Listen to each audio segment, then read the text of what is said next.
sedím sám a píšem, niekedy sa strácam sám v tom. Raz OK, inokedy tam, kde sa dáva tampón. A niekedy ma hip-hop jebe, mám chuť robiť punk rock. Vlastne čakám, kedy uvidím z okna stovky tankov. Neviem, čo môže byť zajtra, dnes prechádzam sám tmou. Rád by som ťa motivoval, no nie som žiadny Jean-Claude. Čo ti poviem sám, mávam problémy so spánkom. A ver mi, že to nie je feťacký problém so sánkou. Život je tlak, ako vypiť pivo so slámkou. Otcovia tu extra kaše a pohádali sa s mamkou. Sme indigové deti s tabletkami a so schránkom. A reperi len na YouTube, nestačí nám soundcloud.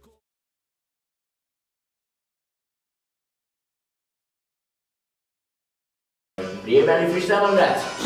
Raz, dva, tri, kamery sú namierené a na moje rimy papuli sú vždycky pripravené. No tak idem dole nohami a budem tu nastáť. No tak počúvajte bastardi, mi doneste tu chľast.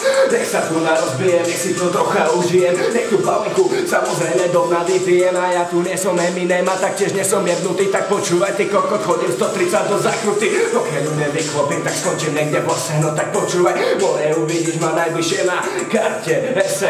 Áno, jak SMS, alebo SMS, tak to bereme, lebo nechceme. Ale nebudeme hovoriť, čo nemôžeme pochopiť, tak počúvajte.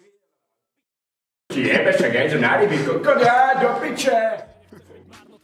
Ale není veľa tých chvíľ, keď som iba málo trápny. S drobkou moje mesto, tu som prežil krásne detstvo. Zbieral nejedno cečko, aj sfajčil nejedno kečko. Poznal veľa slušných báb a dneska je z nich vieš čo? No neber ma tak vážne, možno že som tiež kok. Som v kľude, nejako bolo, nejako bude. Kedy bude som